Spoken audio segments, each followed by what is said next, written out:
honor para la Corporación Cultural Nuevo Horizonte que con la facilitación de esta sala por parte del Centro Cultural Municipal de Paine tenemos la charla correspondiente al mes de julio de Se piensa en Paine. Se piensa en Paine tiene esa doble significación de pensar en Paine y estamos en Paine pensando. Entonces hoy día vamos a pensar sobre la historia de Chile, que es también extensivo a la historia de toda la América hispana, porque hay muchos aspectos en común y por supuesto también hay particularidades de diferencia. Hoy día tenemos con nosotros a Juan Andrés Orrego Acuña, abogado de la Universidad de Chile, doctor en Derecho de la Universidad de Mendoza, y hay una conexión con varios de los que están aquí presentes. Así es que los dejo con ustedes a Juan Andrés Orrego, quien tiene una vasta experiencia publicando libros, aun cuando de su especialidad es el derecho civil, pero es un historiador complementariamente, ¿ya? Es un profesor de varias universidades. Quiero hacer una pequeña puntuación técnica. Normalmente estas charlas nosotros las filmamos y salen editadas en el sitio web de la Corporación Nuevo Horizonte, que es www.nuevohorizonte.cl, ¿ya? Un pequeño imprevisto ha hecho que se atrase el camarógrafo, así que cuando llegue vamos a hacer un lapso de tiempo de un par de minutos para acomodar la cámara, pero como el tiempo es oro, le damos la palabra a Juan Andrés. Muy bien, buenas tardes, muchas gracias por acompañarme. Quiero agradecer en primer lugar a la corporación por esta gentil invitación. Brevemente me gustaría explicar el porqué de este tema, ¿no?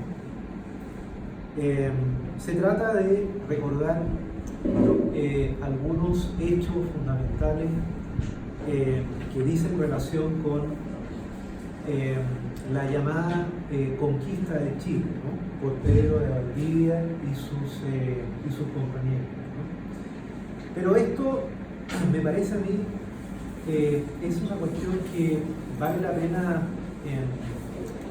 rescatar y recordar, recordando un dicho que en más de alguna ocasión se lo oí al padre Osvaldo Lira Pérez, un gran sacerdote y filósofo chileno, ¿no? Él decía que las cosas, y eso me parece que es muy válido desde el punto de vista de la historia, por sabidas se callan y por calladas se olvidan. Y precisamente yo creo que algunas de las cosas que me gustaría compartir con ustedes en esta tarde se enmarcan en esa idea, porque a fin de cuentas no podemos entender qué país somos cuando comenzamos a olvidar nuestros fundamentos, nuestras raíces. En un mundo como el actual, particularmente yo diría dominado por una avasalladora ola materialista, la identidad de los países puede y debe ser una especie de dique que nos permita tamizar esta ola, por supuesto recoger de ella lo que es válido y naturalmente no aquello que puede afectarnos como nación, ¿no? Ese es el contexto. Sí. Yo creo que lo interrumpimos, queremos grabar la conversación. Bueno, entonces evitar poner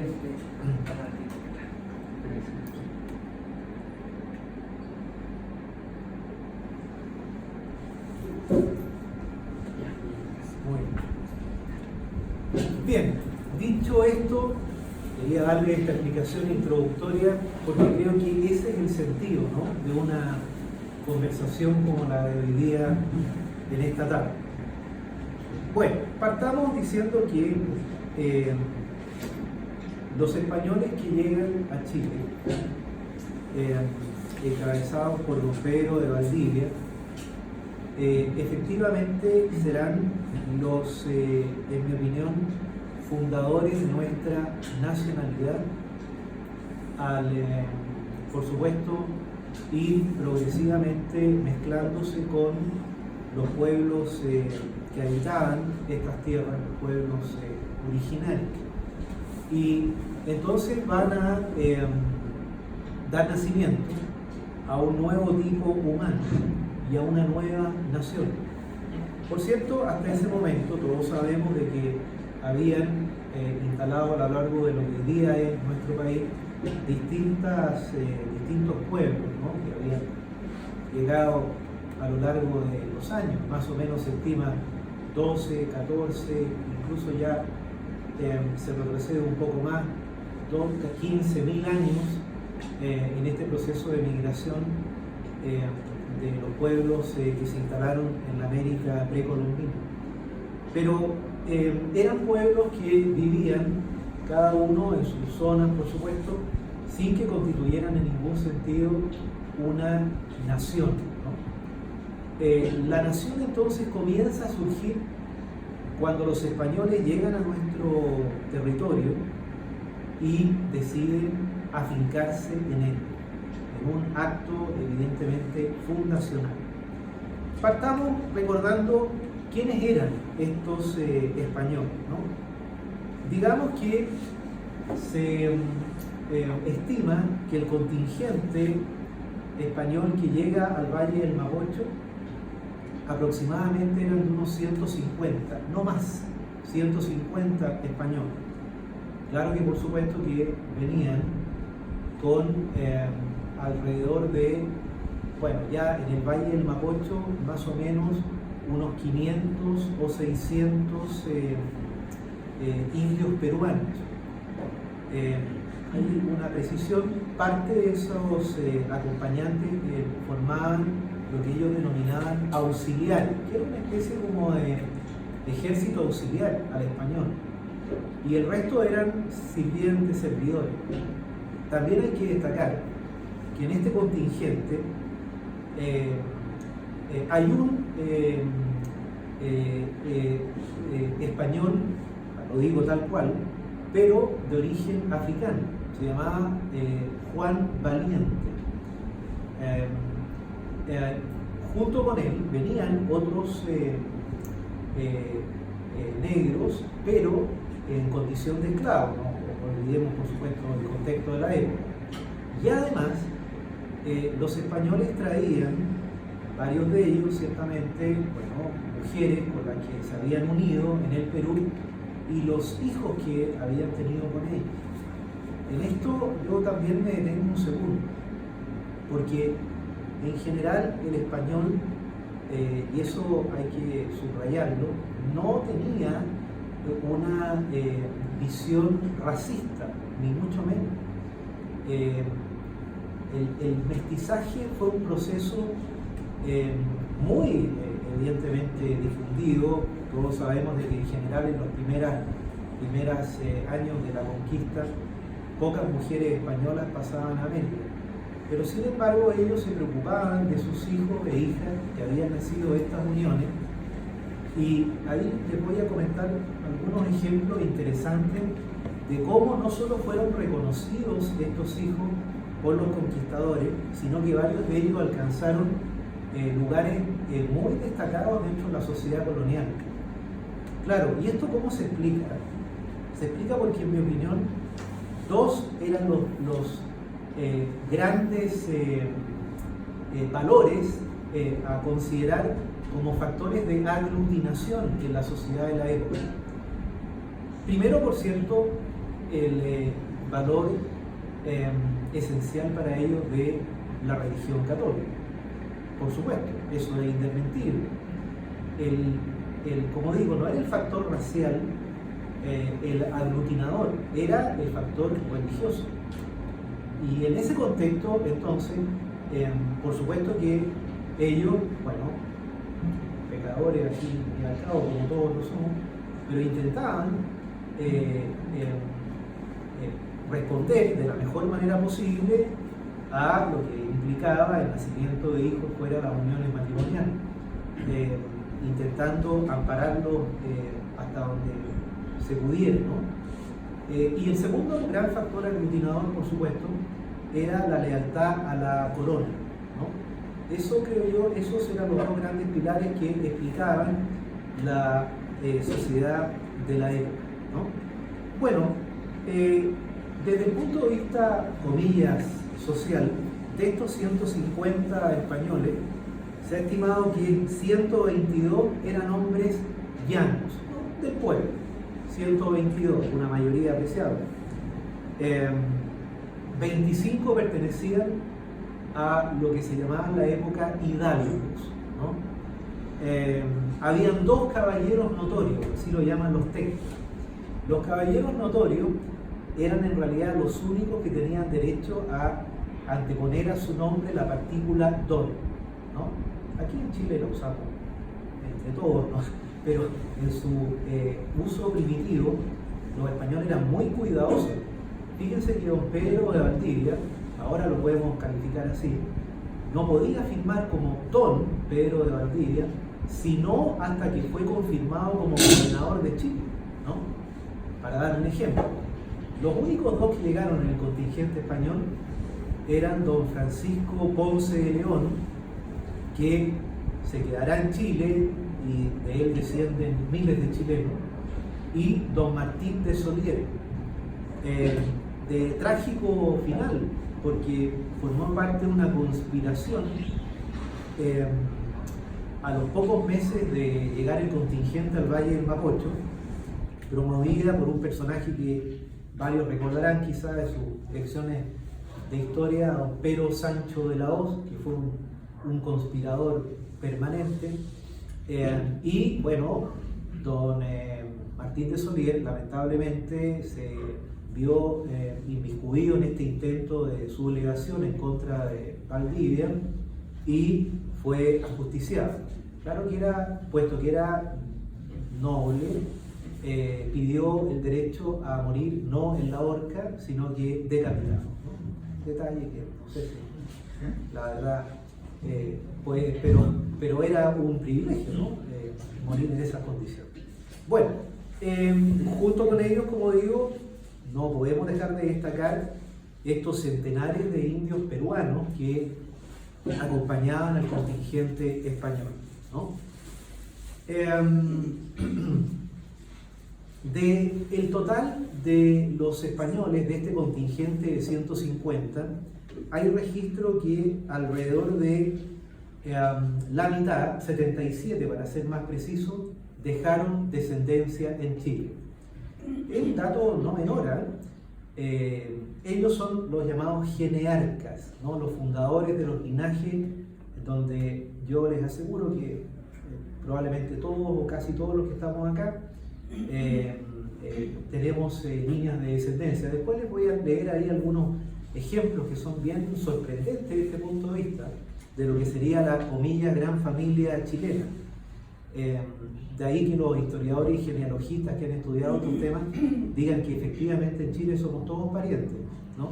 Y van a ver algunos parentescos sorprendentes, ahí voy a revisar ahí algunos ejemplos. Ahora, de todo este grupo, además consignemos, digo un número significativo, porque 50 mueren en acciones de guerra, un tercio, y 10 más en acciones también violentas, ¿no? De manera que prácticamente todos los que lograron sobrevivir dejaron descendencia en Chile. Bueno, el más prolífico de todos fue el conquistador Francisco de Aguirre, ¿no?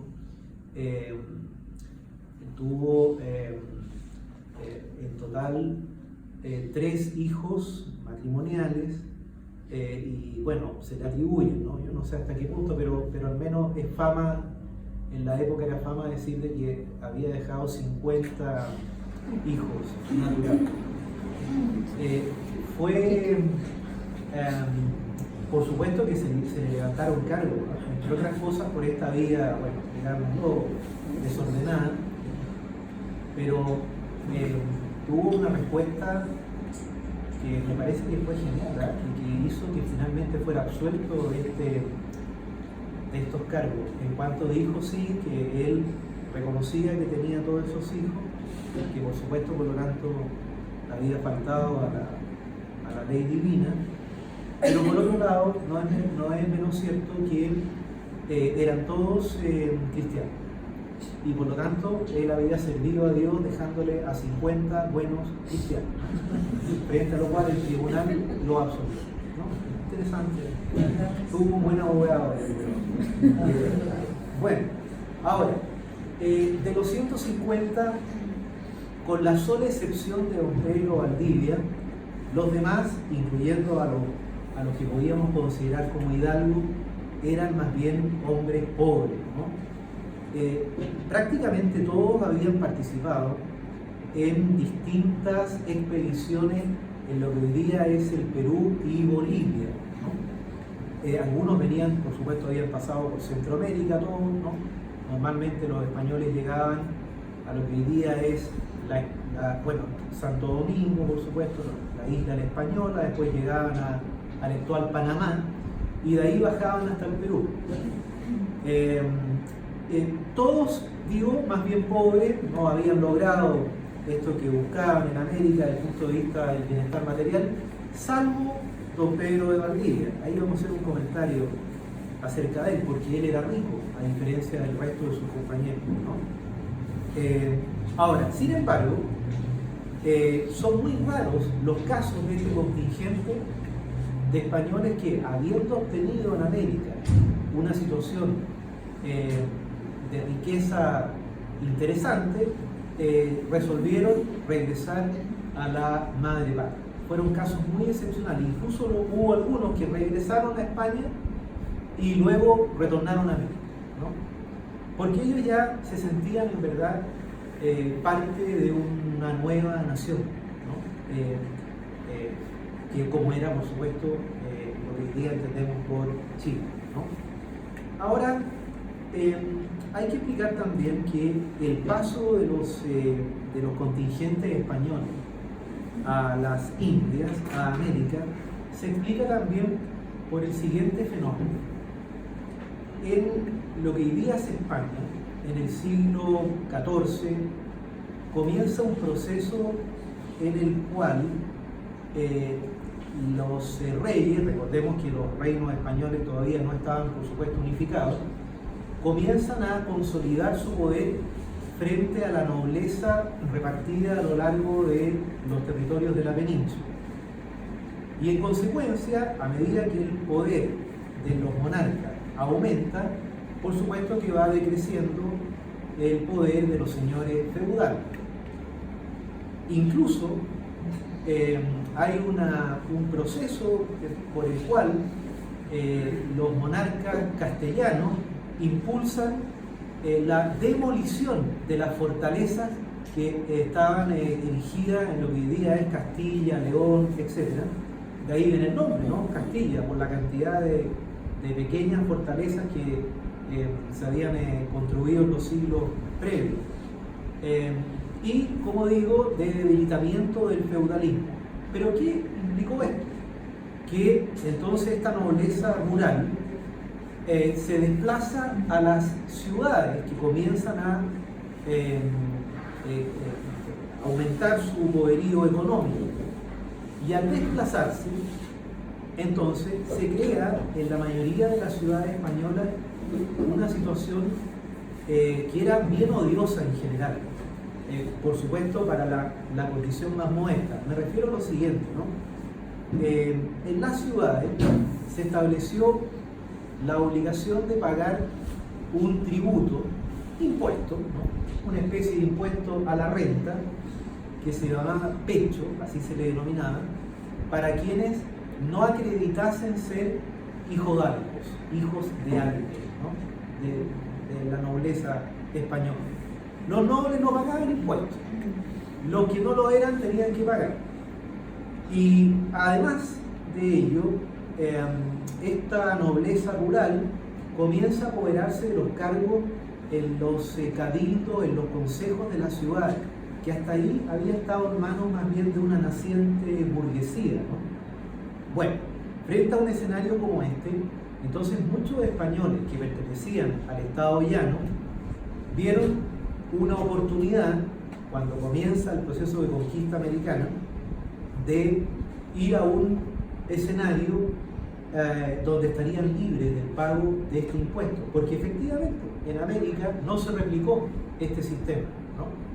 Y por otro lado, aún aquellos que eran hidalgos y que no estaban sujetos al pago de este impuesto, eran, claro, dentro de su familia, más bien segundones, ¿no? Porque recuerden una época donde todavía había instituciones jurídicas como el mayorazgo u otras semejantes, en las cuales el hijo mayor heredaba el título y también las tierras, ¿no?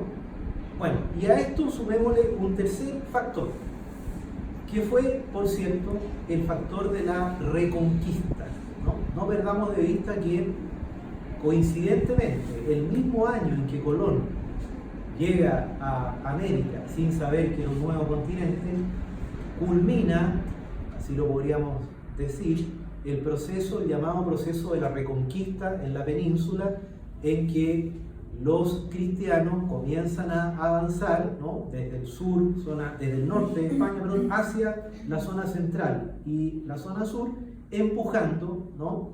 En este proceso de reconquista a los árabes o descendientes de los árabes. Es bueno recordar esto, ¿no? Los árabes entran en España, específicamente el 711, ¿no? Cuando cruzan el estrecho, derrotan al último rey, ¿no? visigodo, y comienzan a avanzar por la península en términos tales que los reductos cristianos quedan arrinconados, ¿no es cierto?, en la zona de lo que es hoy día, ¿no es cierto?, el norte de España, ¿no? Bueno, pero ese proceso que había comenzado, como ustedes ven, en el siglo VIII, comienza progresivamente a revertirse, ¿no? Y luego ya, bueno, después de la batalla de las Navas de Tolosa en el siglo XIII, comienza ya un proceso en el que va a culminar en el 1492 con la toma de Granada, ¿no? El último reino árabe de la península, ¿no? Ahí está la famosa frase de la madre del último rey moro de Granada, el Boabdil, quien antes de entregar la ciudad lloraba, ¿no? Y su madre le dice, no, muy dura ella, pero bueno, no llores como una mujer lo que no supiste defender como un hombre, ¿no? Pero entran en Granada los reyes católicos, ¿no? Bueno, los reyes católicos acá son dos personajes insoslayables. Ellos efectivamente van a llevar este proceso además de unificación peninsular, claro que cada uno gobernando en su reino, ¿no? No se olviden que Isabel gobernaba en Castilla, Fernando en Aragón, ¿no? Y el lema tanto monta uno en su reino cuanto el otro en el suyo, ¿no? Entonces, pero evidentemente que este impulso de la reconquista va a generar un tipo humano que no se dio en el resto de Europa de la época. Y ese tipo humano entonces se va a canalizar en este proceso de descubrimiento y posterior conquista de las Indias, ¿no? Un tipo humano, por cierto, especial, como digo, con estas características, imbuido con todavía un conjunto de valores que venían desde la Edad Media, pero al mismo tiempo mezclado con también las ideas que se abrían paso ya lo que después se va a denominar, ¿no es cierto?, entre comillas, el mal llamado, creo yo, Renacimiento, ¿no?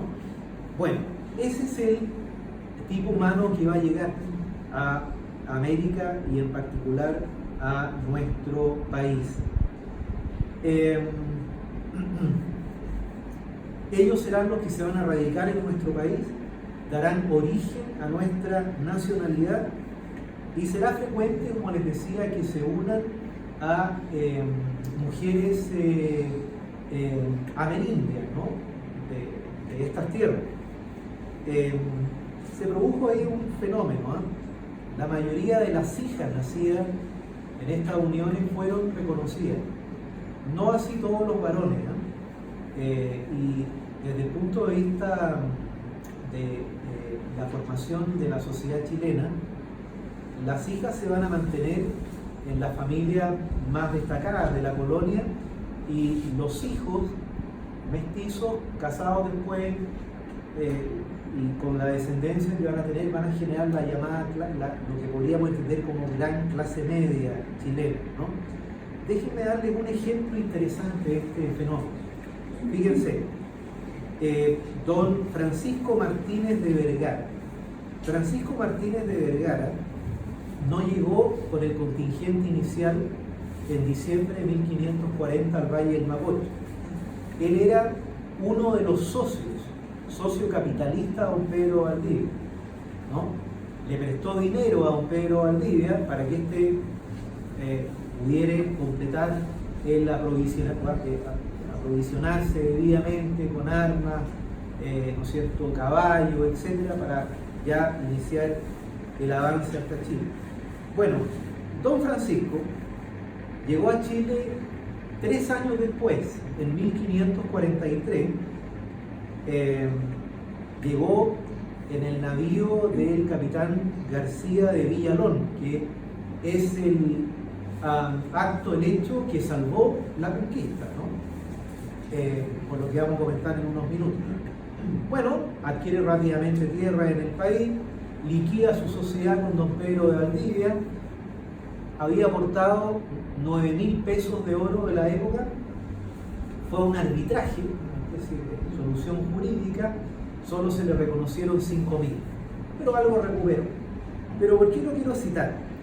Porque don Francisco Martínez de Vergara tuvo varios hijos naturales. A todo esto digamos que, bueno, hay que entender la época.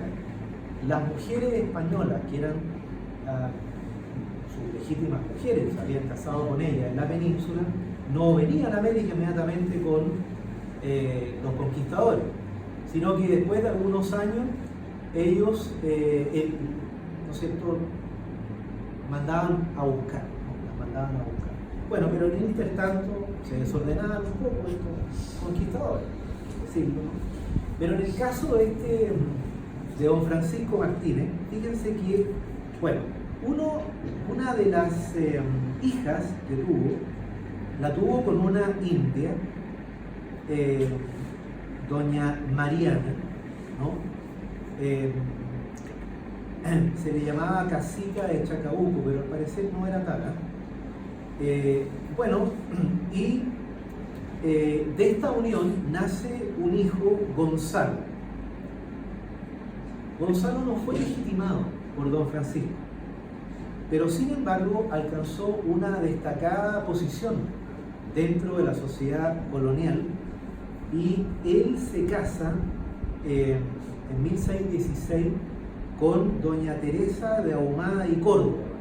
¿Por qué quiero destacar a doña Teresa de Ahumada y Córdoba? Porque ella era sobrina nieta de Santa Teresa de Ávila, ¿no? O Santa Teresa de Jesús. Dicho sea de paso, ella formaba parte de la sociedad colonial más alta y sin embargo tenía 2 abuelas indígenas, ¿no? Sus ascendientes, ¿no?, venían de la ciudad de Toledo, en una familia judía. Ahora, el problema que tuvo su bisabuelo fue que después de convertirse al cristianismo, luego se convirtió en un relapso porque apuró esa conversión y retomó las prácticas propias de su religión inicial. Pero luego vino una especie de amnistía promulgada por los reyes católicos. Y entonces, todo esto está muy documentado. Entonces, se le impuso una penitencia que consistía en que tenía que ir todos los días viernes recorriendo diversas iglesias en Toledo, vistiendo el San Benito, ¿no? Y portando una cruz, hasta que fue perdonado y recibido de nuevo en la grey cristiana. Bueno, de ahí luego ya quedaron bajo esa religión, por cierto, y de ahí venía, ¿no? La santa a la que aludíamos, ¿no? Y su sobrina nieta afincada en Chile. Desde ya el de la familia Ahumada que llega a Chile se llamaba Agustín, ¿no? Que era precisamente hermano de la santa, ¿no? Como un ejemplo interesante, creo yo, de este mestizaje que está en la base de nuestra sociedad. Destaco otra cosa: los hijos naturales nunca fueron mal vistos en esa época. Curiosamente, a diferencia de lo que va a ocurrir 3 siglos después, me refiero a inicios del siglo XIX. El siglo XIX caracterizado por quizá el paradigma más claro de la sociedad victoriana, ¿no? Inglesa. Pero esa sociedad nada tenía que ver con los hechos que estamos relatando en la época. En el siglo XVI, como les digo, no había esa mirada, no existía esta mirada negativa. Aún más, había un lema, ¿no? Bastardía no quitaba hidalguía, decía un viejo refrán español. Fíjense que los casos más claros, por lo demás, se daban en las propias casas reales de Portugal y España, ¿no? Las dinastías de Avís y de Braganza, ¿no? Son las casas reales portuguesas, y la de Trastámara en Castilla, provenían ambas de hijos habidos fuera del matrimonio, ¿no? Incluso está suficientemente estudiado que la dinastía de Trastámara, que era la de Isabel, ¿no? Recuerden, los hijos no eran solo naturales, sino que algunos eran adulterinos, ¿no? Bueno, pero ¿por qué quiero destacar esto? Porque la mirada que se tenía en la época era una mirada más humanitaria que la que va a existir 3 siglos después, ¿no? Imbuida por esta visión del cristianismo, en cuanto a que, por supuesto, sin perjuicio que naturalmente no era una situación ideal ni mucho menos, pero bueno, puesto que ahí estaba la situación, había que de alguna manera acoger a estas personas, ¿no? Les recuerdo una figura como don Juan de Austria, hijo natural de Carlos V, ¿no? Carlos V de Alemania y Carlos I de España, hijo natural de Bárbara Blomberg. Bueno, don Juan de Austria va a llegar a ser la segunda figura más importante del Imperio Español, después de su medio hermano, el rey don Felipe II, ¿no? Recuerden que don Juan de Austria comandará los navíos españoles en la decisiva batalla de Lepanto. Entonces, un español del siglo XVI, creo yo, se habría sentido horrorizado ante la frase que se le atribuye a Napoleón Bonaparte, cuando dijo, comillas, aparentemente, ¿no? La sociedad no tiene interés en que sean reconocidos los bastardos. Lo haya dicho o no, lo cierto es que su célebre Código Civil, ¿no? De 1804, prohibió el reconocimiento de hijos naturales. Nuestro Código Civil, redactado por don Andrés Bello, fue más humanitario, porque permitió el reconocimiento, ¿no? Bueno, un ejemplo, ¿no? Para entender la mentalidad de la época. Ahora, ¿qué apellidos se conservan, ¿no? De este contingente inicial de 150 y de 77 que dejaron descendencia en Chile?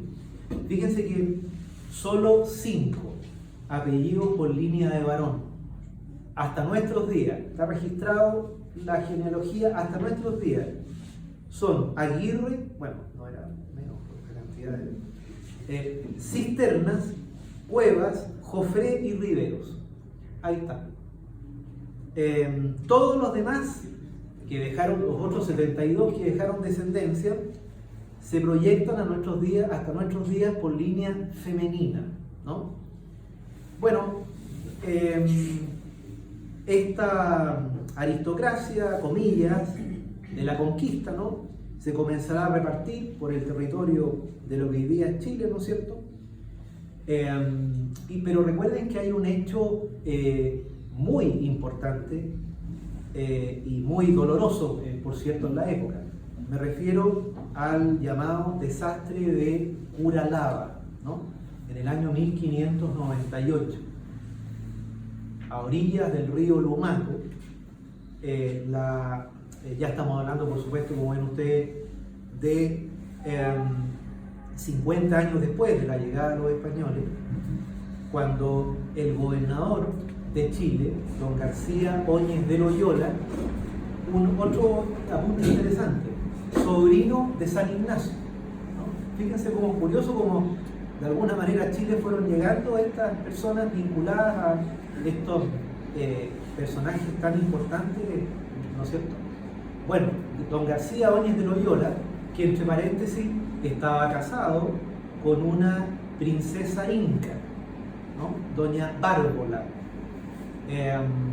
nieta del último inca del Perú, lo que viene a demostrar de nuevo que no había acá, por cierto, una visión racista, ni mucho menos, ¿no?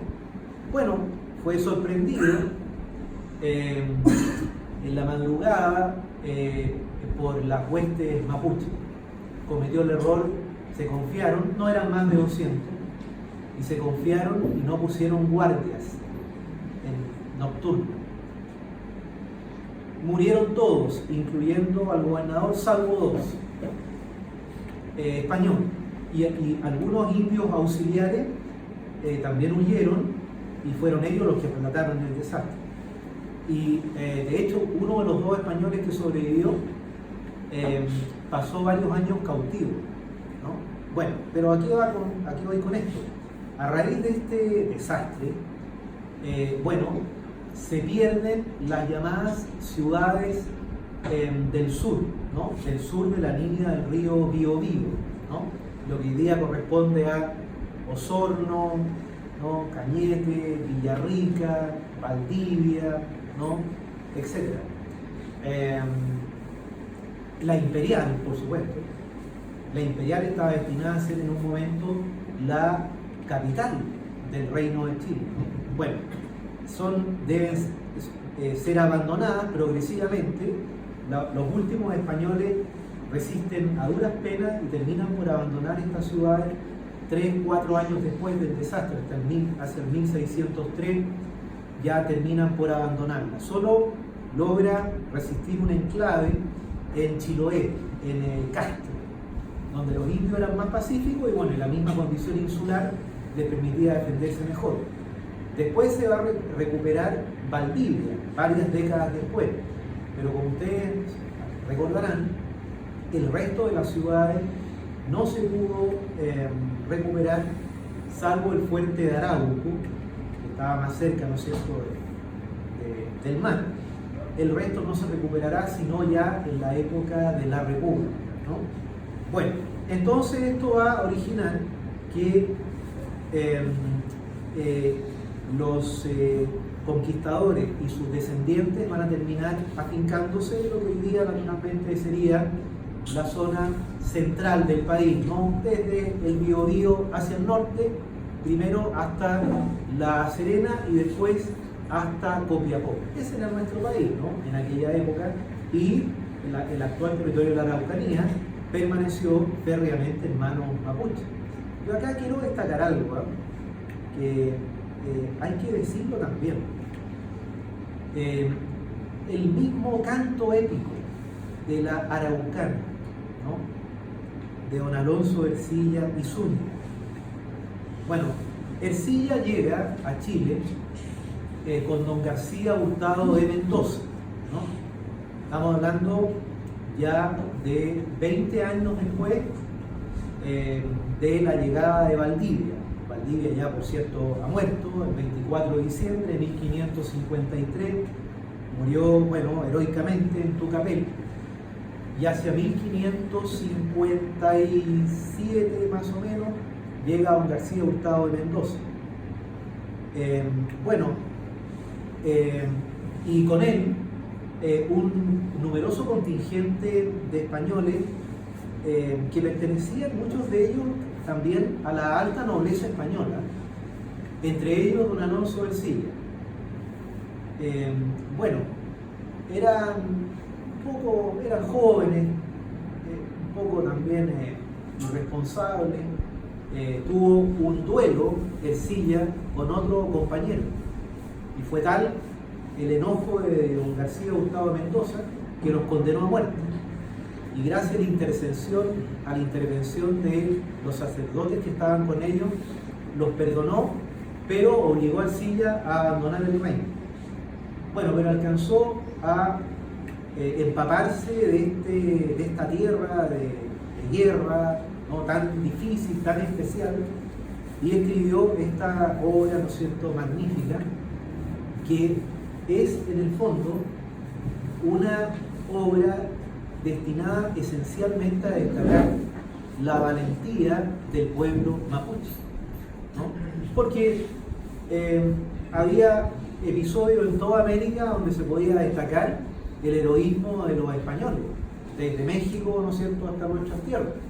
Pero sin embargo, lo que me gustaría subrayar es que en ninguna parte de América, sino en Chile, el español se encontró con un guerrero al que consideró su igual, porque eso es la araucana, es un canto en el que se reconoce a un igual, ¿no? Al punto que, ya lo comentaba recién, después de Curalaba, finalmente los españoles tienen que replegarse la línea del Biobío, y sin perjuicio, como digo, de pequeñas incursiones y de mantener la línea en Arauco, la línea costera, y recuperar Valdivia más al sur, no van a poder volver a lo que había sido estas ciudades del sur.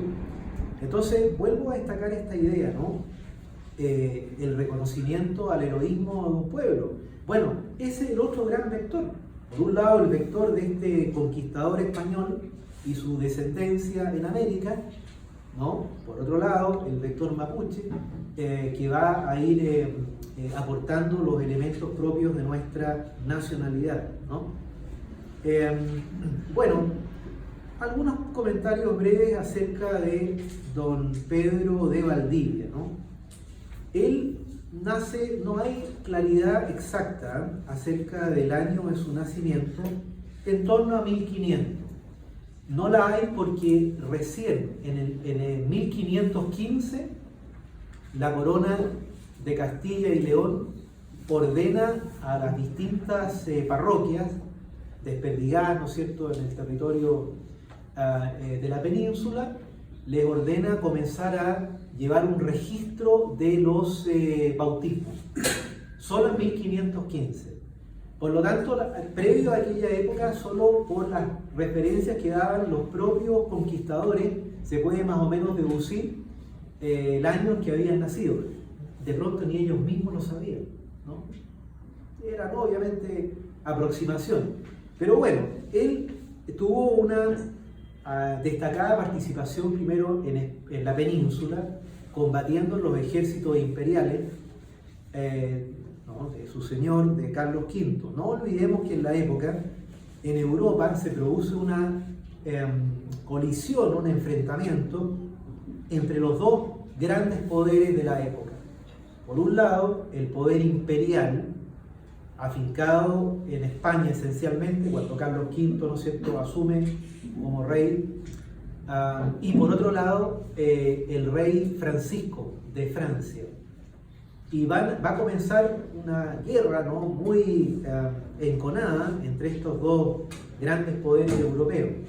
Don Pedro va a participar en las tropas imperiales, recorre media Europa, participa en la batalla de Pavia, ¿no?, una enorme batalla donde fue capturado además el rey de Francia, después lo liberaron.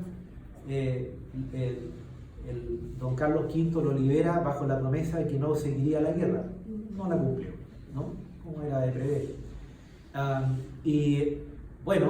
Y ya más o menos alrededor de, siendo un hombre ya de unos 27 años, más o menos, después de participar en estas batallas, en estos ejércitos imperiales, vuelve a su terruño.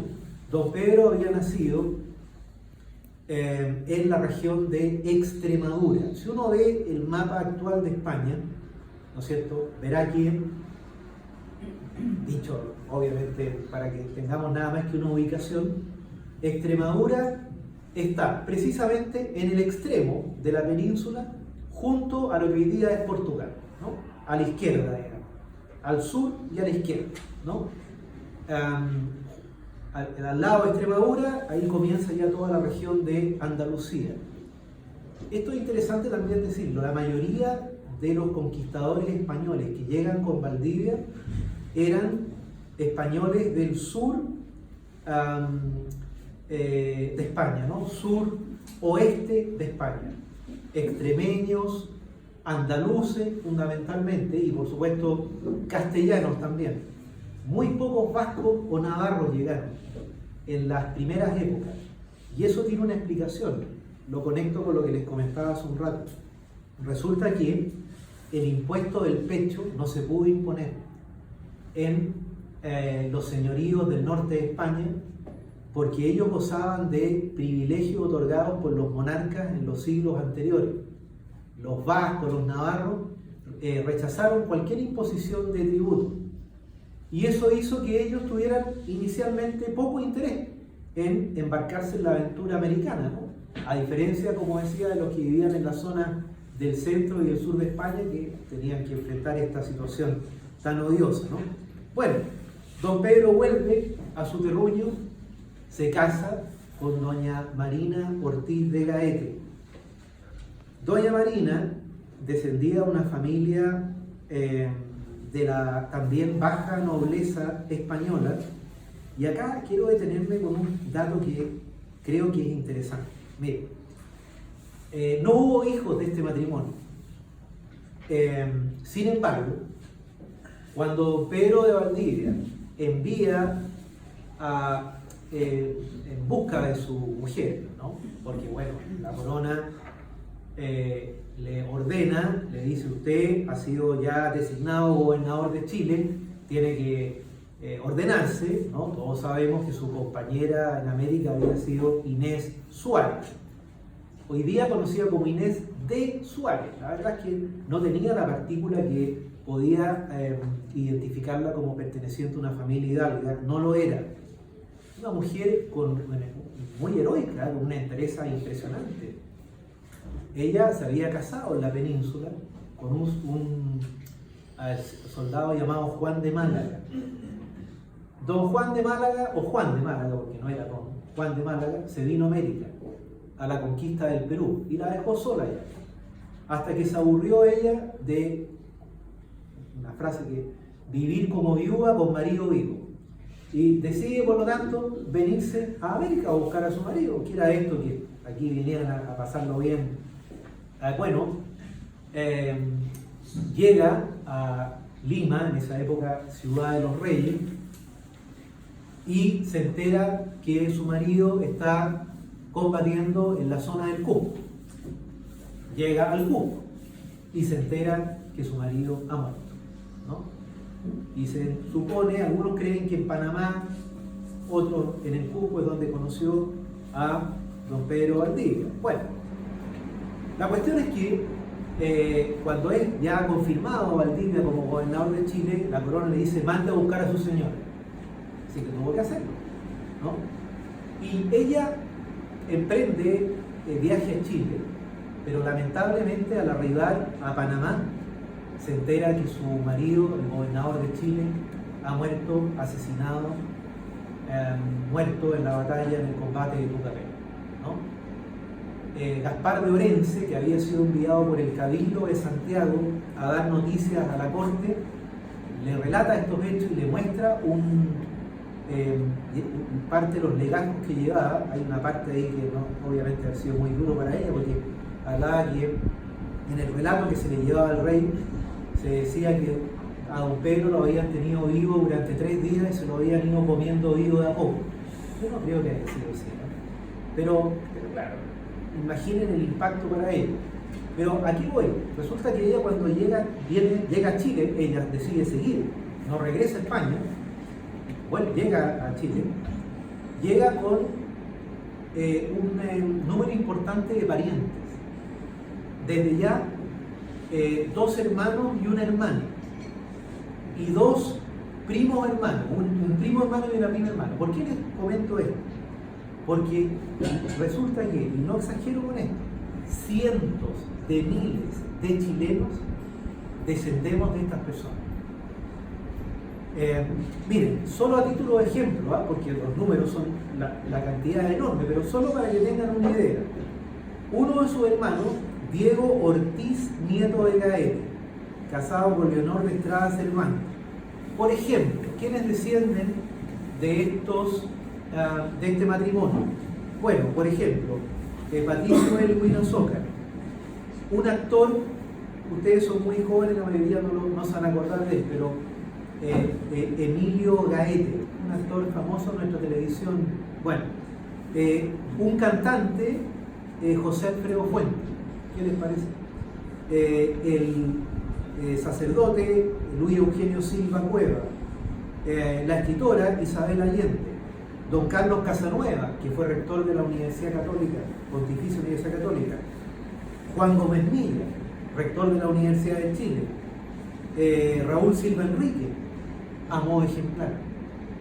De una hermana de doña Marina, Catalina Ortiz de Gaete, quien casó con Lorenzo Suárez de Figueroa, ¿quiénes descienden? Por ejemplo, don Diego Portales, Luis Emilio Recabarre, fundador del Partido Comunista Chileno, fíjense, Jorge Arrate, un político socialista, Francisco Javier Errázuriz Talavera, Ana González Olea, tampoco la van a conocer ustedes, llamada la de Siberia, una actriz famosísima, ya fallecida. La escritora María Luisa Bombal, don Adolfo Ibáñez y su hijo don Pedro Ibáñez Ojea, gran empresario, el canciller Ernesto Barros Jarpa, Diego Barros Arana, Ramón Barros Luco, Juan y Mariano Egaña, el almirante José Toribio Merino Castro, Orlando Letelier del Solar, ministro, Jaime Guzmán Errázuriz, Fray Pedro Subercasó, además gran pintor, ¿no? Chileno, Gabriel Valdés Subercasó, Andrés Saldívar Larraín, el cardenal Juan Francisco Fresno Larraín, San Alberto Gustavo Cruchaga, los presidentes Manuel y Pedro Mon, Sergio Nofre Jarpa, bueno, Mary Rose Magil. La cantidad es impresionante. Y un futbolista, tampoco ya obviamente la mayoría no lo va a conocer, de los años 60 y 70, Ignacio Prieto Urrejola, ¿no? Francisco Urne Sanfuente, Genaro Prieto, Héctor Noguera, todavía es un actor que sigue apareciendo en nuestros días, bueno, Sebastián Piñera, son meros ejemplos, pero imaginen lo que implica esto. De esta familia, Ortiz de Gaete, emana esencialmente el tronco de la chilenidad, ¿no? Son centenares de miles los chilenos. Yo por lo menos he podido, ya tengo las líneas de los 3 hermanos desciendo y de uno de los 2 primos hermanos. Pero esto no es una cuestión de la cual sea algo excepcional, porque lo que estoy diciendo lo podrían decir millones de chilenos, no exagero, millones, ¿no? Bueno, y el tercero, bueno, Cristóbal Ortiz de Gaete, qué sé yo, Arturo y Jorge Alessandri, Agustín Edwards, el futbolista Cristian Tupe, lamentablemente fallecido hace unos años, don Julio Filippi, Jorge Suet, fue rector de la Universidad Católica, Jorge Edwards, bueno, Joaquín Edwards, el famoso escritor, desciende de los otros 2 hermanos, así por el estilo, ¿no? A modo ejemplar. Y quiero destacarles otro dato que a mí me parece por lo menos muy interesante. Retomo este tema de, al final de cuentas, quiénes somos, ¿no? Fíjense que había un compañero de Valdivia, don García Díaz de Castro, que llegó en el contingente de Valdivia, bueno, resulta que él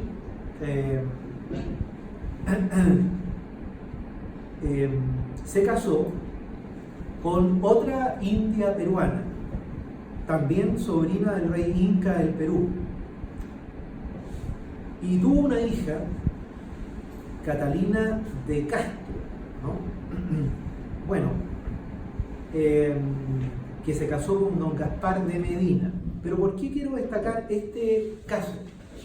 Porque resulta que nada menos que 16 gobernantes de Chile descienden de este matrimonio.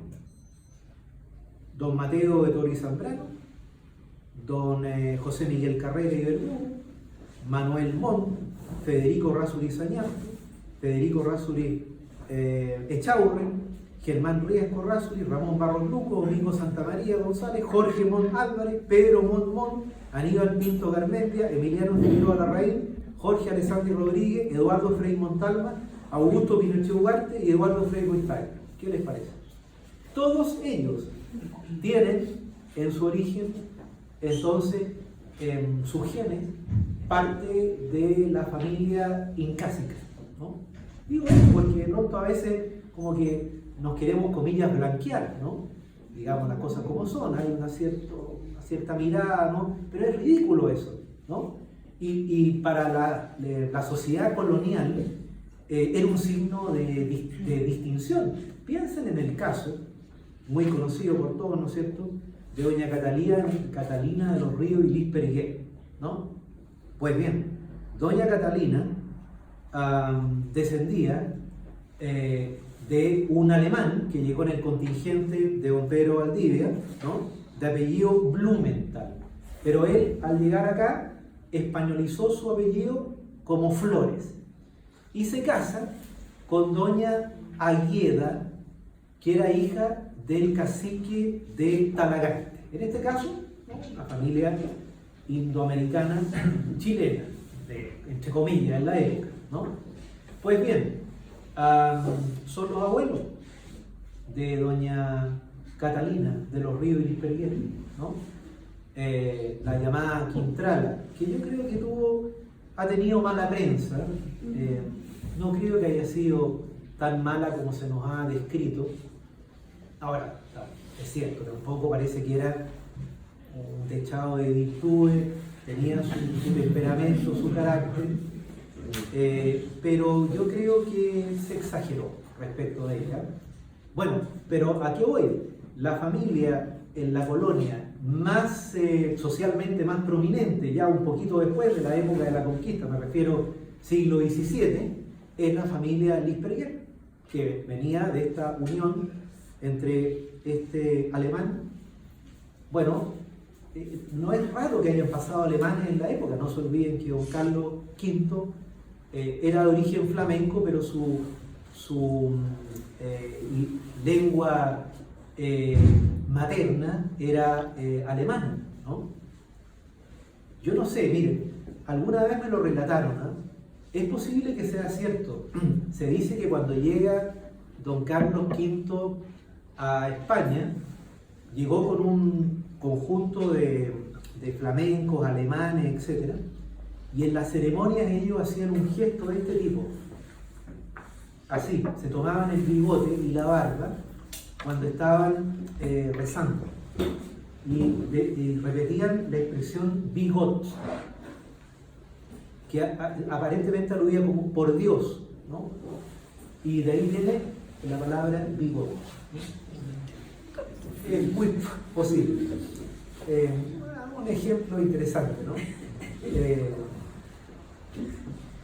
Me acuerdo de otro, abro un paréntesis. Esto sí lo relata don Alonso de Marmolejo en su crónica, ¿no?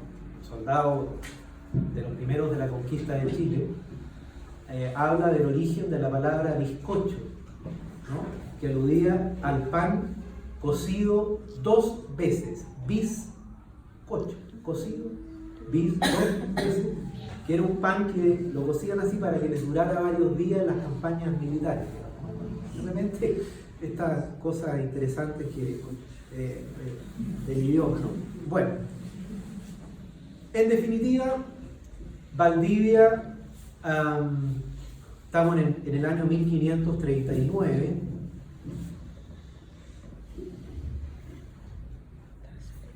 Él había llegado al Perú en 1537, yo ya les había dicho. Él decide embarcarse en la aventura de India, deja a Doña Marina, nunca más la verá,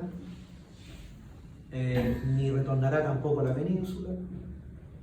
Primero participa en algunas expediciones en Venezuela, luego se va a la isla de la Española, Santo Domingo, y estando en la isla de la Española recibe las noticias, el llamado de auxilio que envía Francisco de Pizarro desde el Perú.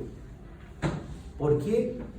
Porque resulta que Manco Cápac, ¿no? Hijo del último rey inca, previo a Atahualpa, Huayna Cápac, hermano Manco Cápac, hermano de Atahualpa y de Huáscar. A todo esto un paréntesis. Desde ya también es importante subrayar que esta supuesta Arcadia, esta visión de una sociedad ideal que habría existido en América y que habría sido avasallada con la llegada de los españoles, por supuesto que no es más que una falsedad histórica, ¿no? Los americanos tenían las mismas luces y sombras que tenían los europeos.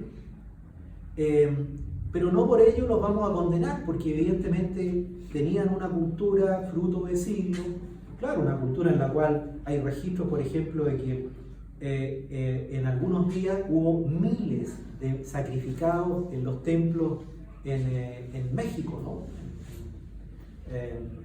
Bueno, ¿y qué encontraron los españoles cuando llegan al Perú? Encontraron una guerra civil que enfrentaba a los partidarios de Huáscar con los partidarios de Atahualpa. Eran medios hermanos, porque su padre, Huayna Cápac, era como don Francisco Aguirre, tuvo como 50 hijos. Pero ¿qué hizo Atahualpa?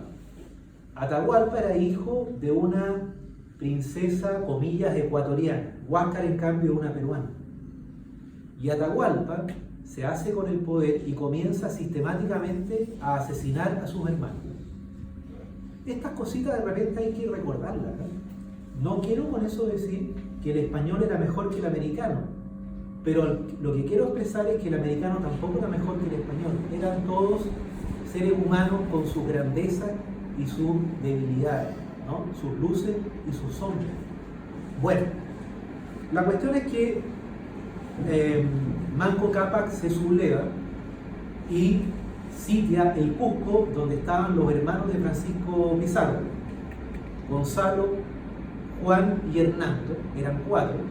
Francisco estaba en Lima, la ciudad queda completamente aislada de Lima, los grupos que envía Francisco para intentar romper el cerco son aniquilados. Envió hasta 5 expediciones, pero eran solo de 50, 70 soldados, todos fueron aniquilados. Y envía auxilio, ya pide auxilio Francisco Pizarro al resto de los enclaves españoles en América. Y ahí es donde Pedro Valdivia llega al Perú. Y va a participar junto con Francisco de Pizarro en el proceso de aplacar la sublevación. Al mismo tiempo regresa de su fallida expedición a Chile don Diego Almagro. Recuerden que él es nuestro descubridor por el norte, ¿no? Porque nuestro descubridor por el sur fue Hernando Magallanes, en realidad, en 1520, ¿no? Bueno, regresa Almagro. También un recuerdo, ¿eh?, de don Diego Almagro. Don Diego Almagro no sabía leer ni escribir. Era también un hijo natural de una familia hidalga, que en su niñez lo tenían cuidando puercos. Bueno, pero era la vida de la época. Y él llega a América muy joven y hará una fortuna. Pero yo lo quiero destacar, porque sin duda era un hombre de nobleza verdadera, ¿no? muy con gran heroísmo, muy humano además. La verdad es que si uno pone a los dos rivales del momento, Almagro por un lado y Pizarro por el otro, Francisco Pizarro, no hay ninguna duda que Almagro sale victorioso aquilatando la proyección de ambos en la historia. Pero bueno, regresa don Diego de su fallida experiencia en Chile y al Cusco, y él va a derrotar a los ejércitos incásicos, pero después captura a Gonzalo y Hernando Pizarro. Juan había muerto ya en las batallas con los indios sublevados. Los detiene y empieza el enfrentamiento entre los almagristas y los pizarristas. A todo esto los almagristas les llamaban los de Chile, ¿no? Ya en el Perú comienza una visión negativa de lo que venía del Chile. Fíjense que ya en aquella época los de Chile, no, estos de Chile son los rotos, claro, vuelven todos desastrados. La expedición de Almagro fue una enorme expedición si la comparamos con la de Valdivia. Fíjense que Almagro llega a nuestro territorio, no lo digo bien, sale del Cusco con 500 españoles, es una cifra enorme para la época, un verdadero ejército, y se calcula que con 10.000 indios.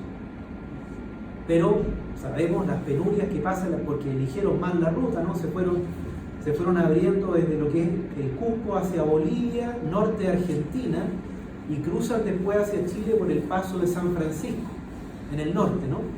Y van a tener que enfrentar situaciones climáticas extremas. Bueno, y no encontraron, claro, el oro que buscaban, ¿no? Regresa Almagro al Perú, se encuentra con esta situación caótica, derrota a los ejércitos incásicos, pero después se enfrenta a Pizarro. Y en este enfrentamiento, el victorioso será don Francisco Pizarro. En la batalla de las Salinas, estamos ya en el 1537, donde Pedro de Valdivia actúa como el mariscal de campo, que venía a ser como el segundo en el mando, ¿no? Porque era un soldado, no se olvide, un soldado profesional. Y entonces Pizarro lo recompensa con una rica mina de plata y con una encomienda en lo que hoy día es territorio boliviano, en el Valle de la Canela, la mina de Porco, y lo transforma en un hombre rico.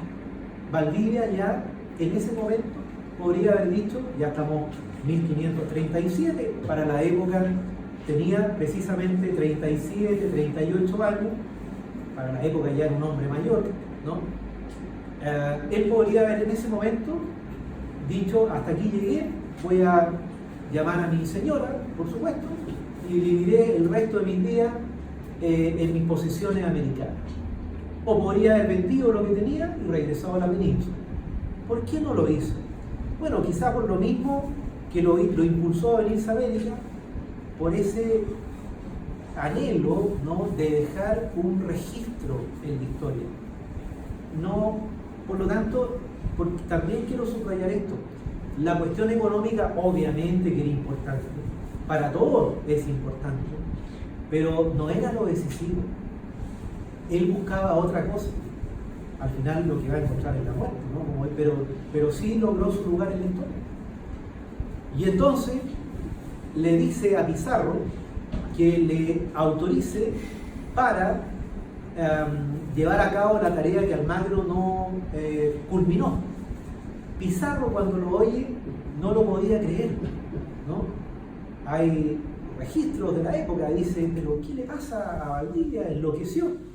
Lo he hecho un hombre rico y quiere ir a ese país donde no hay riqueza, donde hay indios belicosos. Esto es una locura, pero no obstante lo cual, insistió hasta que le otorga la autorización. Bueno, y entonces Valdivia comienza a organizar su expedición. Ya estamos en 1539, el Perú por ahora pacificado, pero no logra reclutar a muchos españoles. Fíjense que se estima que Valdivia sale del Cusco alrededor entre el 10 y el 15 de enero de 1540. Y hay versiones distintas, pero algunos dicen con 7 españoles y el otro hasta 13. No más que eso, o sea, nada prácticamente, ¿no? Y a medida que van avanzando, ellos por supuesto escogen una ruta mejor, que finalmente fue bajar del Cusco hasta Arequipa, de Arequipa a Moquegua, de Moquegua hasta Tacna, Tacna, Arica, y se vienen, afrontan el desierto, ¿no? Comienzan a avanzar por el desierto, y estando en el desierto, primero Tarapacá, por supuesto, después Atacama, comienzan a bajar del Alto Perú, de la zona actual de Bolivia, expediciones españolas que habían tenido un fracaso espantoso. Hubo 2 expediciones fundamentalmente, las de Per Ansúrez y la de don Diego de Roja, a los indios chiriguanos, que fueron un desastre descomunal, donde las penurias en un ambiente geográfico que hasta el día de hoy es hostil, ¿no? En ciertas zonas de Bolivia y del Perú, selváticas, fue pero unas penurias terribles. Y los sobrevivientes comienzan a bajar hasta la zona hoy día actual ciudad de Tarija, ¿no? en Bolivia. Y ahí toman conocimiento de que Valdivia ha comenzado una expedición hacia Chile. Y dijeron, bueno, ya no tenemos mucho que ganar, porque ya perdimos nuestra esperanza de lograr algo en estas expediciones a los chunchos y a los chiriguanos, si le llamaban esas regiones, y comienzan a bajar y se le van uniendo a Valdivia a lo largo del trayecto, ¿no? En lo que hoy día sería San Pedro, Atacama, Chibu Chibu, progresivamente van llegando hasta que llegan al valle de Copiapó. En Copiapó es donde se iniciaba el territorio de lo que sería luego la gobernación de Chile, porque la gobernación de Francisco Pizarro llegaba hasta la actual Copiapó. De Copiapó en adelante podíamos decir que ya estaban en Chile, ¿no? Y ahí es donde Valdivia toma posesión de esta gobernación. Les leo brevemente que lo registró Jerónimo de Vivar, el primer historiador de chileno, fíjense, era un soldado. No está comprobado que haya llegado con Valdivia, probablemente llegó poco después. La historia de Jerónimo de Vivar en sí misma es una historia. Fíjense que cuando don Diego Barros Arana escribe la monumental historia de Chile, miren, si tienen oportunidad de leer un poco la época, lean a Barros Arana. Es una obra extraordinaria para la época, ¿no? Sus 16 volúmenes, particularmente la época que les estoy comentando. Y Diego Barros Arana comenta, ¿no? Dice, lamentablemente se ha perdido la crónica de un soldado llamado Jerónimo de Vivar, al respecto de la cual se habían hecho referencias en distintas obras, libros y otros historiadores españoles de la época, pero la crónica estaba perdida. Cuando Barros Arana escribe su historia de Chile, estamos hablando de fines del siglo XIX. Pues bien, apareció, fíjense, se encontró la crónica, algunas ya en el siglo XX.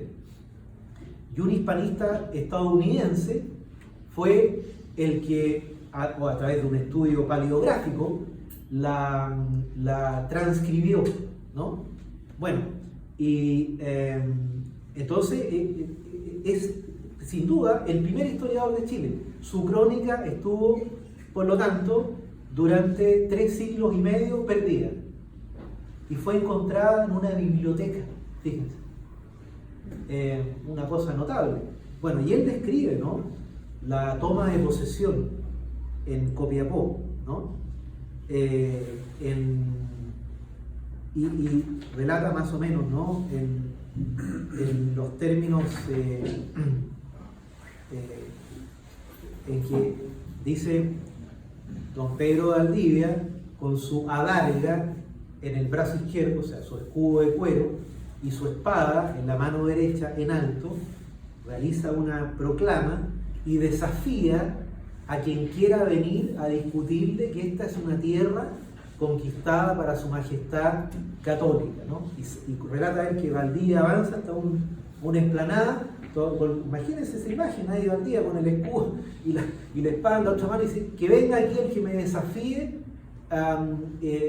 y no obedezca, no acate este acto, ¿no es cierto?, de conquista para su majestad el rey, en la época, por supuesto, Carlos V.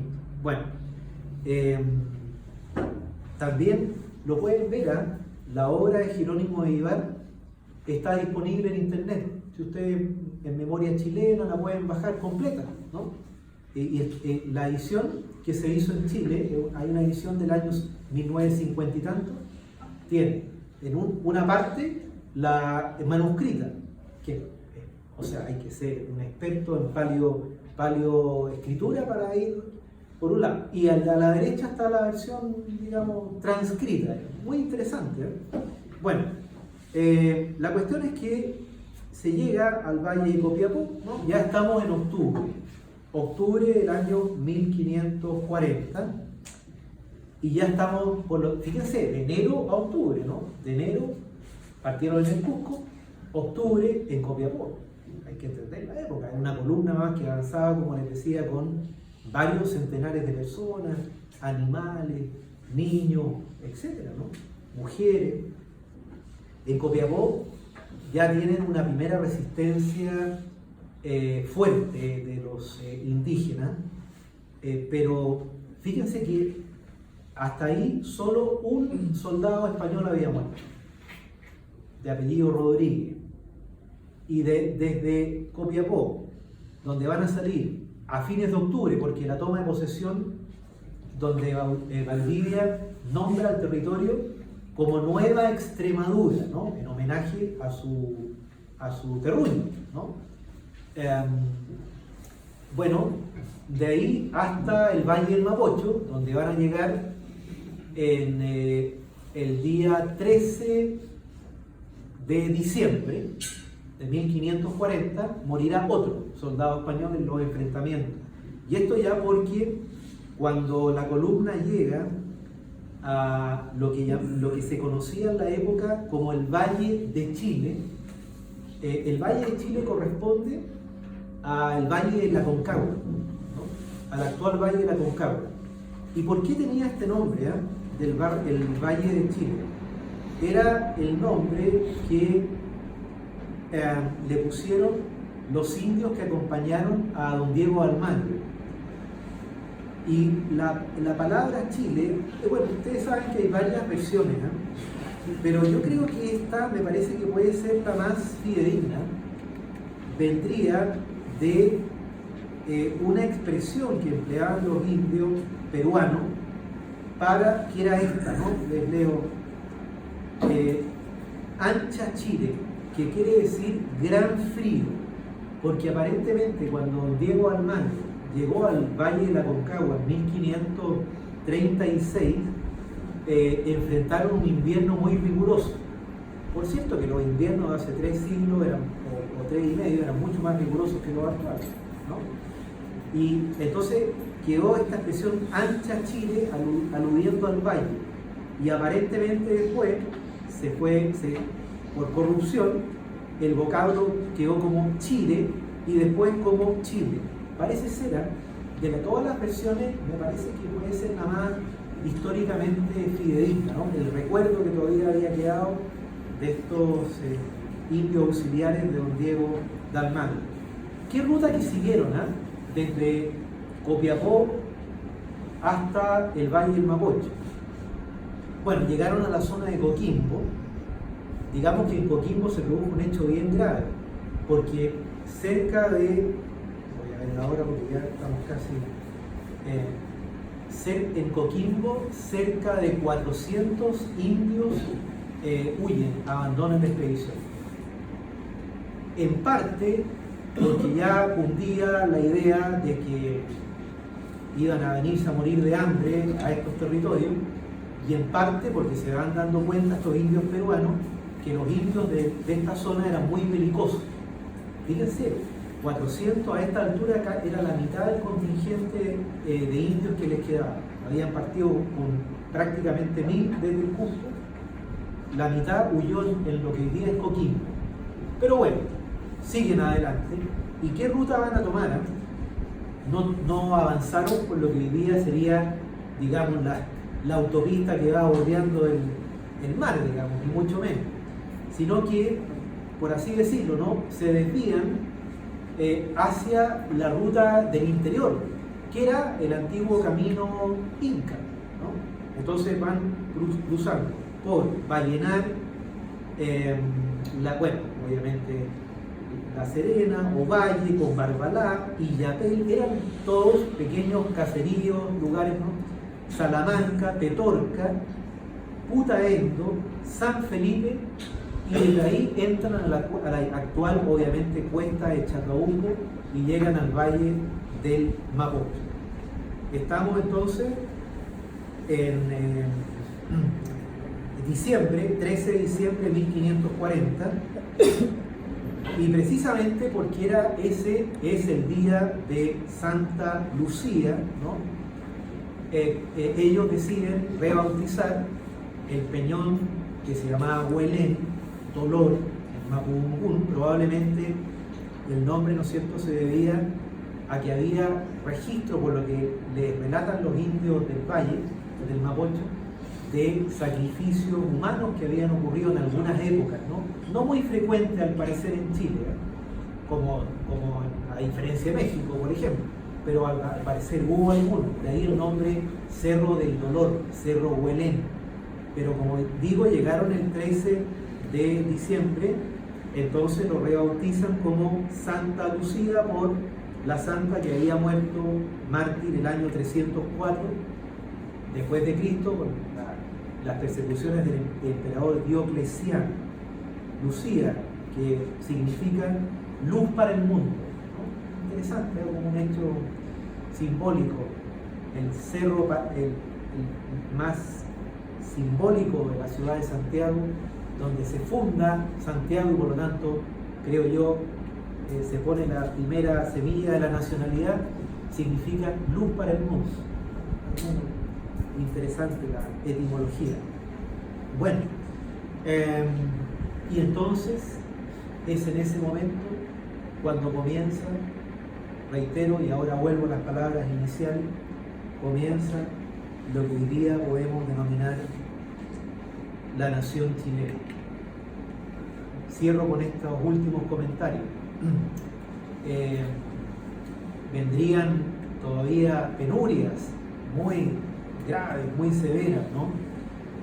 No olviden que este caserío que levantan los españoles y sus indios auxiliares se destruirá por completo en la madrugada, noche y madrugada del 11 de septiembre de 1540, cuando las huestes del cacique Michimalongo o Michimalonco, como más bien lo conocemos el día de hoy, caen sobre la ciudad. Cuando Valdivia se encontraba con la mitad del contingente español explorando esta zona precisamente, ¿no? Esta zona hasta, incluso llegó hasta el Cachapoal. Y entonces los indios, al ver que se habían dividido los españoles, atacan el caserío que era en ese momento Santiago. Bueno, ahí tenemos ese acto heroico, porque bueno, durísimo, terrible, pero de doña Inés Suárez, ¿no? Porque a todo esto los españoles habían capturado a varios caciques, porque comenzó el rumor de que venía un levantamiento y los tenían presos. Y entonces cuando viene el ataque, los españoles de afuera de la empalizada gritaban ¿no es cierto?, y los que estaban adentro le respondían. Entonces toma doña Inés esta decisión terrible de decapitar a estos caciques y arrojarles las cabezas, ¿no? Lo que provocó un pavor, un espanto, ¿no? O sea, en realidad uno tiene que reconocer que la conquista se salvó gracias a la única española que venía en el grupo, ¿no?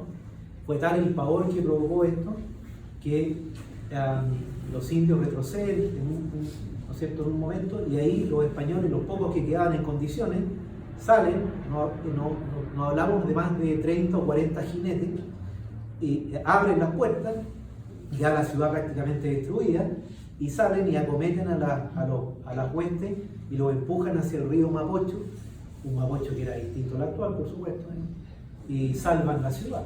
Valdivia llega después, ¿no?, cuando ya encuentra este desastre.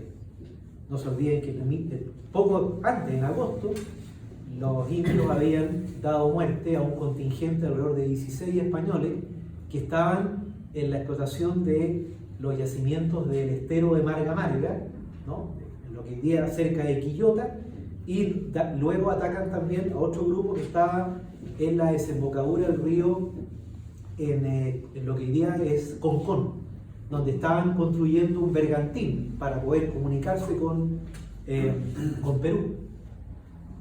Bueno, van a pasar 2 años desde la destrucción de Santiago en que prácticamente lo que comieron fueron pueros, y no exagero.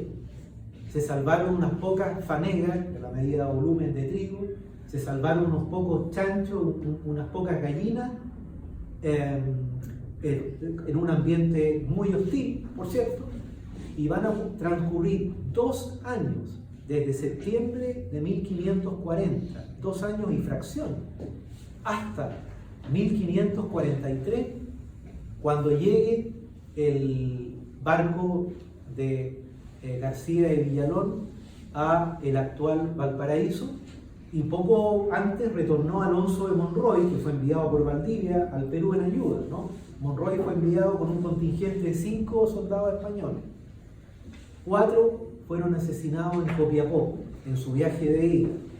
Solo se salvó Alonso de Monroy y Pedro de Miranda, que logran llegar al Perú y relatan el desastre en el que están. En el Perú ya no había noticias de ellos. Y logra volver con un refuerzo de 70 soldados, por tierra y por mar. García de Villalón se salva la conquista gracias a esos hechos, pero como digo, después de 2 años de infracción de enormes penurias. Bueno, hecho que, como les decía al comienzo, creo que es útil, es esencial, más que útil, me parece a mí recordar, porque son los episodios fundacionales de nuestra nacionalidad, ¿no? Bueno, gracias por la atención.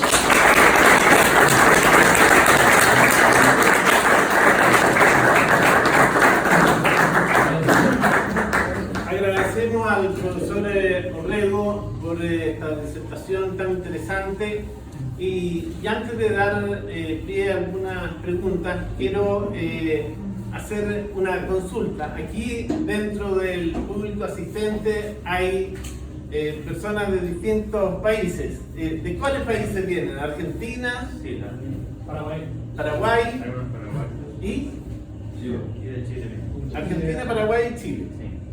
Bien, me imagino que para argentinos y paraguayos probablemente haya sido muy novedoso, más novedoso que para los que somos chilenos, y a lo mejor les sirve como una introducción en su estudio en Chile para conocer cómo es este país a donde han llegado. No sé, le ofrezco a ellos en primer lugar la palabra si quieren hacer alguna consulta, y a todos los demás, por supuesto. Ahí atrás, Rodolfo, ¿quería decir algo? Sí, quería consultar un poco acerca de la visión económica de la época. Comúnmente hoy día escuchamos que venían por oro, que se repartían encomiendas, y había una especie de sed de tierra.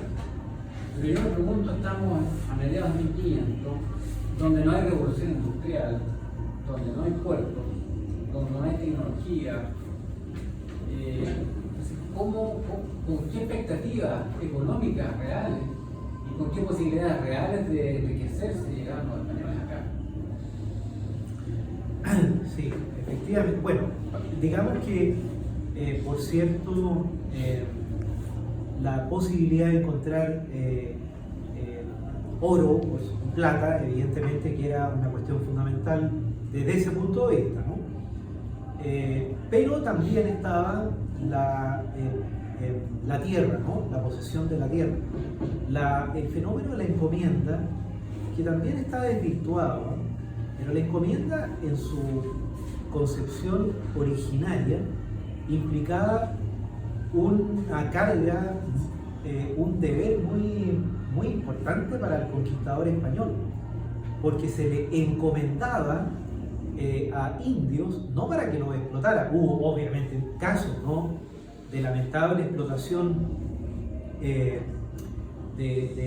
¿no es cierto?, los indios de la respectiva encomienda, pero la primera el primer y fundamental deber de los encomenderos era, por cierto, difundir la religión, ¿no?, entre los naturales del lugar, y naturalmente intentar que vivieran en condiciones lo más adecuadas posible.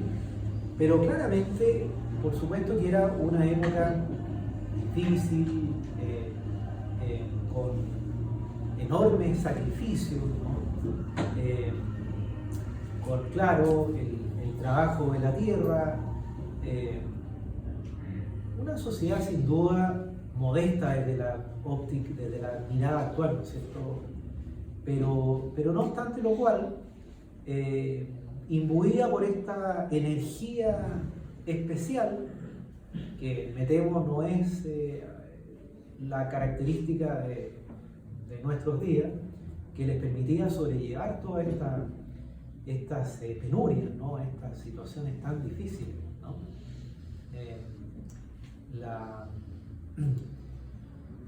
Revisen ahí las crónicas de estos primeros años en particular, las condiciones, insisto, tan difíciles, pero sin embargo, reitero, muchos de ellos podrían haber retornado, ¿no?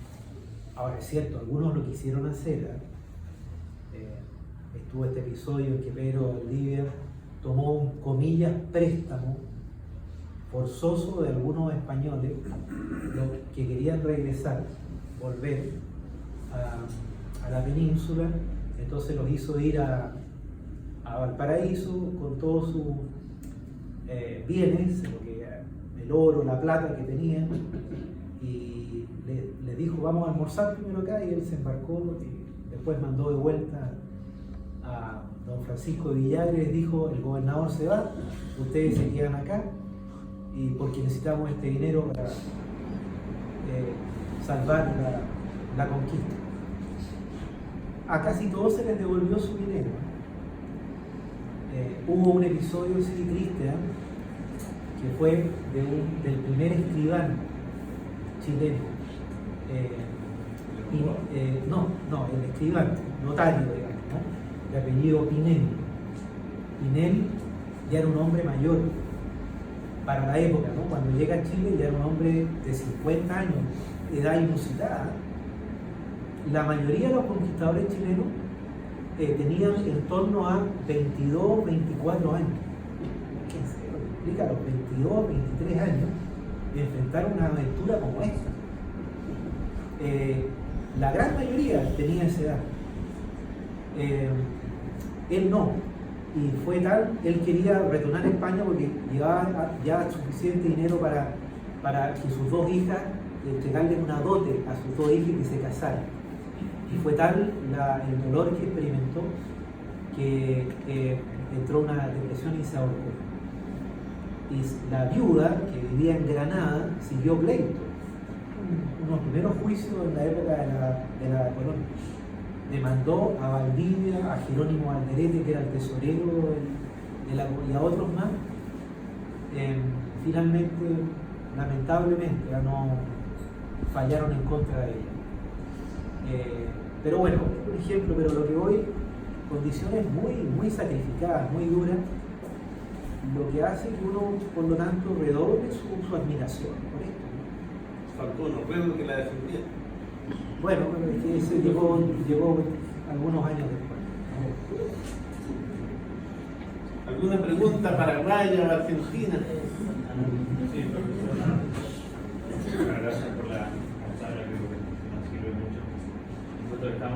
fronteras de Santiago Apóstol, pasaron de España.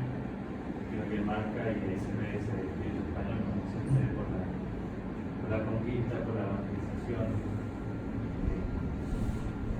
Y bueno, en concreto también preguntarle lo que comentábamos al principio, de la diferencia que había en el siglo XVI en la acogida de estos sitios naturales o políticos, su incorporación, digamos, con el fin de cristianizar también, ¿no? Y por qué entonces, siglos después, como comentaba en el siglo XIX, qué factor ve usted que produce ese cambio tan rotundo y tan diverso como ese espíritu de...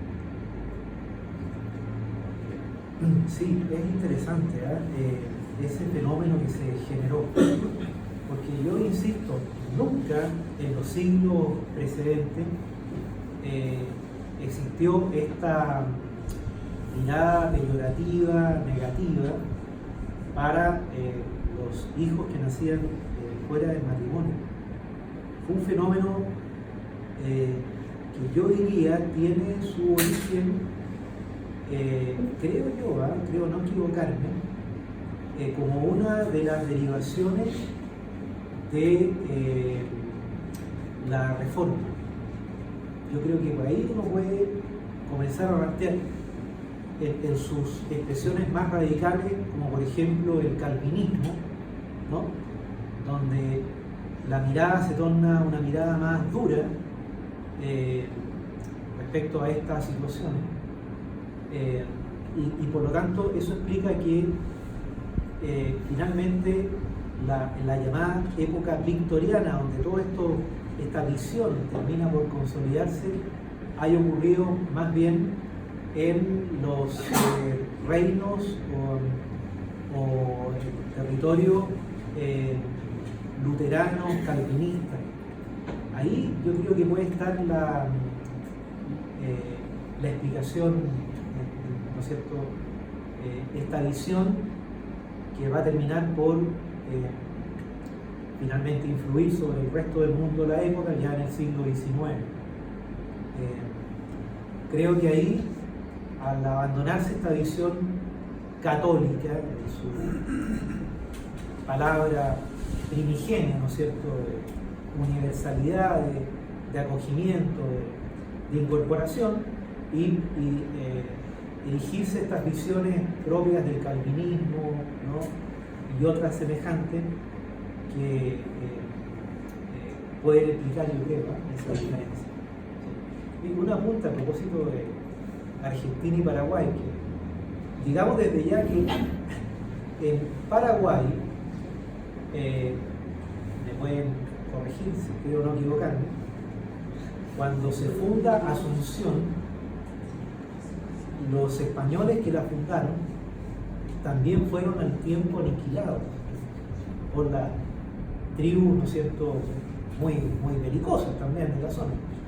De hecho, una de las expediciones españolas que había salido del Perú pretendía fundar una ciudad que sirviera de nexo entre Asunción y el Alto Perú, ¿no?, el Cusco, etc. Y fracasaron. Y lo peor de todo es que no sabían ellos, a medida que enfrentaban estas penurias terribles en la zona del Chaco, toda esa zona tan inhóspita, no sabían que ya los españoles de Asunción habían sido todos muertos, todos asesinados. Asunción, igual que Buenos Aires, hubo que fundarla 2 veces, ¿no? Bueno, y otro punto interesante, esto para los amigos argentinos, bueno, no se olviden que todo lo que se llamaba la gran región de Cuyo pertenecía a la Capitanía General de Chile. La ciudad de Mendoza no se debe su nombre al fundador de Buenos Aires, ¿no?, que si mal no recuerdo fue el primero, ¿no?, porque después fue Garay. No se debe a Mendoza, se debe a don García Hurtado de Mendoza, el gobernador de Chile. Es desde Chile donde se va instalando, ¿no es cierto?, se van instalando los españoles, todo lo que implicó, por ejemplo, las expediciones desde La Serena de Francisco de Aguirre hacia la región argentina, ¿no? Son españoles venidos de Chile los que van a ir instalando los primeros núcleos en San Luis, San Juan, Mendoza, incluso hasta Córdoba, ¿no? Interesante, no lo digo como una cuestión nacionalista, pero para rescatar ese hecho histórico. La fundación ha sido primero en Chile y después en Argentina, ¿no? Es lo que está diciendo. Exactamente. ¿Sí? Uno por ahí piensa que como pasa por Argentina, primero Argentina y después Chile. Y haciendo una conexión con parte de los asistentes, entiendo que la sede central del Instituto del Verbo Encarnado está en la provincia de Mendoza. Claro, está en San Rafael, al sur de Mendoza. Así que ahí hay otra conexión. Bueno, ahí Carlos ahí que habló de Santiago del Estero, también una de las madres de ciudades. Exactamente. Claro, porque la región del norte argentina, que fue, evidentemente estuvo más unida al virreinato del Perú, ¿no? Me refiero a la zona de Salta, ¿no? Pero esta parte más austral, bueno, no perdamos de vista que recién en el siglo XVIII se va a escindir la región de Cuyo de la Capitanía General de Chile cuando ya se crea el virreinato del Plata, ¿no? Pero ya estamos hablando casi en las últimas décadas del Imperio Español en América, ¿no? 1776. Exactamente, así es. O sea, muy ya en la postrimería, ¿no? Eso muestra una diversidad cultural de fondo. Así es. Muy bien, pues muchas gracias.